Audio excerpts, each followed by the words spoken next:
అదేవిధంగా చాలా ఇబ్బందులు ఉన్నాయి. కానీ ఎన్ని ఇబ్బందులున్నా చెప్పిన మాట నిలబెట్టుకోవడానికి ఈ ఎన్డీఏ కూటమి పనిచేస్తామని మరొక్కసారి మీ అందరికీ విజ్ఞప్తి చేస్తున్నా. అది చేసే బాధ్యత ఇక్కడే యంత్రాంగం పైన ఉందని చెప్పి కూడా విజ్ఞప్తి చేస్తున్నాను. నెక్స్ట్, ఈరోజు మీరు చూస్తే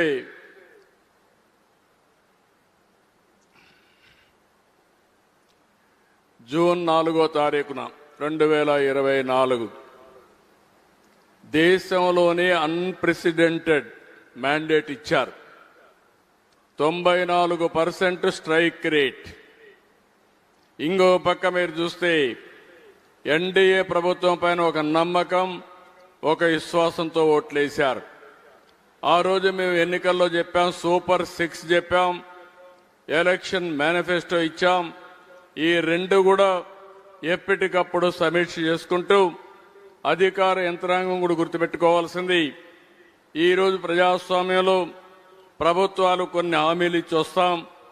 ఆ హామీల్ని చిత్తశుద్ధితో మనందరం కలిసి అమలు చేసే బాధ్యత కూడా యంత్రాంగం పైన ఉంటుంది. అదే పొలిటికల్ గవర్నెన్స్ అని చెప్పి కూడా నేను మీకు తెలియజేస్తున్నా. ఇంకో పక్కన ఒకసారి చూస్తే అంత మునుపు ప్రభుత్వం టోటల్గా వారు చేసిన పరిపాలన వల్ల ఇన్వెస్టర్స్లో నమ్మకం పోయింది. ఎక్కడ చూసినా అవకతవకమైన విధ్వంసాన్ని క్రియేట్ చేసే పరిస్థితికి వచ్చారు. యువతకు ఉద్యోగాలు లేవు, లా అండ్ ఆర్డర్ మొత్తం భ్రష్టు పట్టిపోయే పరిస్థితికి వచ్చింది. చాలా సమస్యలు వచ్చాయి. ఇంకో పక్క ఇర్రేషనల్ 3 క్యాపిటల్ మోడల్, 3 రాజధానులు ప్రపంచంలో ఎక్కడా సక్సెస్ కాలేదు.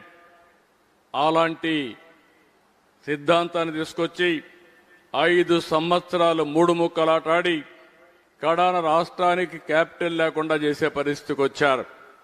ఇంకొక పక్క పోలవరం ప్రాజెక్టు, ఒకసారి మీరు చూస్తే పోలవరాన్ని పూర్తి చేసుకుంటే ఆంధ్రప్రదేశ్ రాష్ట్రానికి చాలా వరకు నీటి సమస్య పరిష్కారం అవుతుంది.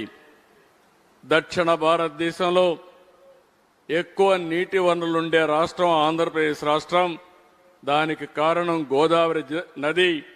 అందులో కూడా పోలవరం పూర్తి చేస్తే నదుల అనుసంధానం మనం చేసుకోగలిగితే రాష్ట్రానికి నీటి సమస్య లేకుండా సుభిష్టంగా ముందుకు చేసే పరిస్థితి వస్తుంది.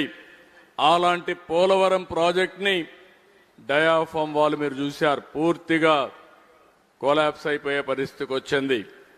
ఇంకో పక్క గవర్నెన్స్ అనే మాట లేదు. ఎక్కడ చూసినా మా మిత్రులు ఇంతమంది చెప్పారు, నేను ఎక్కువ మాట్లాడడం లేదు. ఎంతవరకైనా సరే అణగదొక్కే ధోరణి తప్ప ఒక ప్రజాహిత పాలన ప్రజల కోసం చేయాలని ఆలోచన చేయకుండా ముందుకు పోయే పరిస్థితికి వచ్చారు. ఇంకొక పక్క ఒక విజన్ లేకుండా